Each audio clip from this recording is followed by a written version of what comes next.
Hello students. आज हम भारत के गवर्नर जनरल और वायसराय के बारे में चर्चा करेंगे। 1773 में आप सबको विदित है कि भारत में अंग्रेजी प्रशासन को नियंत्रित करने के लिए ईस्ट इंडिया जो कंपनी है उनको नियंत्रित करने के लिए सबसे पहले ब्रिटिश संसद के द्वारा एक एक्ट पारित किया गया था, जिसको हम रेगुलेटिंग एक्ट के नाम से जानते हैं। हम यहीं से चर्चा शुरू करते हैं कि 1773 से 1785 तक जो गवर्नर जनरल थे वो वारेन हेस्टिंग्स थे।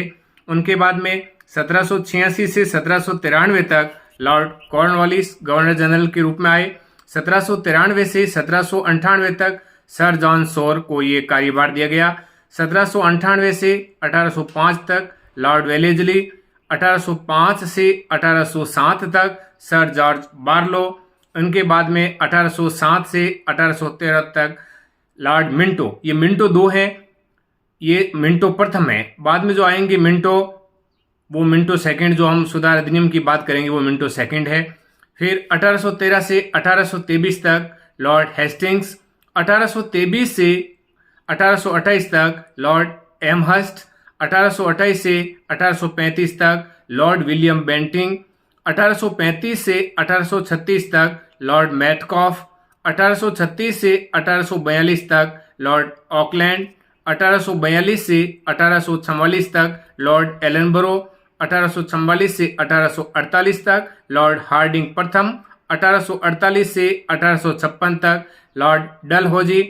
फिर 1856 से 1857 तक लॉर्ड कैनिंग भारत के गवर्नर जनरल रहे। क्योंकि आपको ये जानकारी है कि 1857 में भारत में महान विद्रोह हुआ था, जिसे 1857 की क्रांति के नाम से जानते हैं, प्रथम भारतीय स्वतंत्रता संग्राम के नाम से भी जानते हैं। विभिन्न नामों से विभिन्न विद्वानों ने इनको संज्ञा दी है।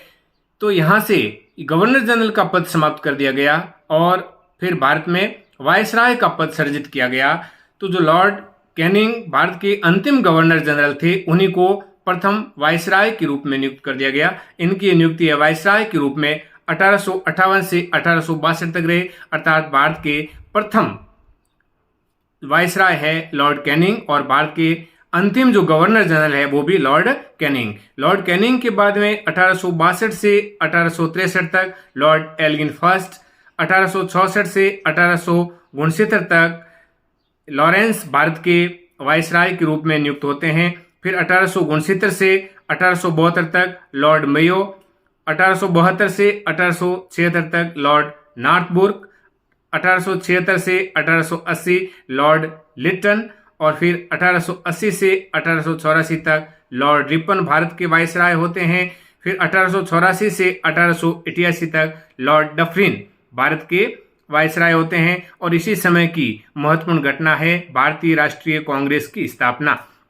फिर 1888 से 1894 तक लॉर्ड लैंसडाउन, 1894 से 1899 तक लॉर्ड एल्गिन सेकेंड, 1899 से 1905 तक लॉर्ड कर्जन, जिनके समय में बंगाल का विभाजन हुआ था। फिर 1905 से 1910 तक मिंटो सेकेंड, फिर 1910 से 1916 लॉर्ड हार्डिंग सेकेंड, 1916 से 1921 तक चैम्सफोर्ड, 1921 से 1926 तक लॉर्ड रीडिंग भारत के वायसराय नियुक्त होते हैं। 1926 से 1931 तक लॉर्ड इरविन, 1931 से 1936 तक लॉर्ड विलिंगडन, 1936 से 1944 तक लॉर्ड लिनलिथगो, 1944 से 1947 तक लॉर्ड वेवल और जिस समय भारत को स्वतंत्रता मिली उस समय लॉर्ड माउंटबेटन थे। 1947 से 1948 के लिए लॉर्ड माउंटबेटन भारत के अंतिम ब्रिटिश की तरफ से वायसराय थे। और प्रथम भारतीय जो वायसराय है ये पद है चक्रवर्ती राजगोपालाचारी को दिया गया।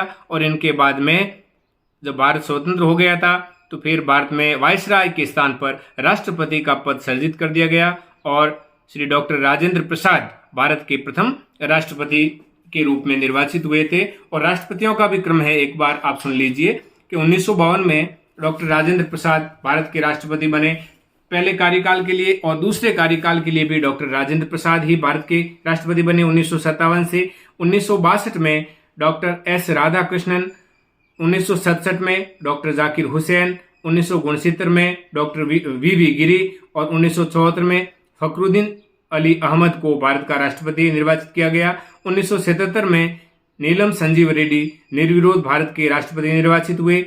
1982 में श्री ज्ञानी जैल सिंह जी, 1987 में आर वेंकटरमण और 1992 में डॉक्टर शंकर दयाल शर्मा भारत के राष्ट्रपति बने। 1997 में के आर नारायणन और 2002 में डॉक्टर APJ अब्दुल कलाम को भारत का राष्ट्रपति निर्वाचित किया गया। 2007 में श्रीमती प्रतिभा देवी सिंह पाटिल और 2012 में प्रणब मुखर्जी, 2017 में श्री रामनाथ कोविंद जी और वर्तमान में 25 जुलाई 2022 से द्रौपदी मुर्मू भारत के राष्ट्रपति के पद को सुशोभित कर रही है।